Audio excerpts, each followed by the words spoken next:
Oh, it's this. Minnesota, southeastern Itasca County in north central Minnesota, northeastern AITKIN County. Are you kidding me? Minnesota, until 8 p.m. Central Wow. Daylight Time.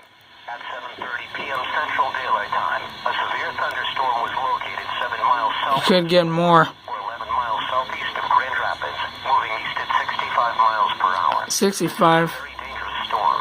Expected hazards include grapefruit, size hail, That's 4-inch hail. per hour wind gusts. This is a radar indicated threat. The following impacts are expected.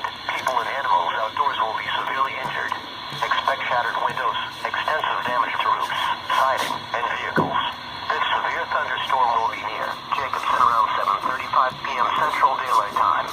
Swan River and WARBA around 7:40 p.m. Central Daylight Time.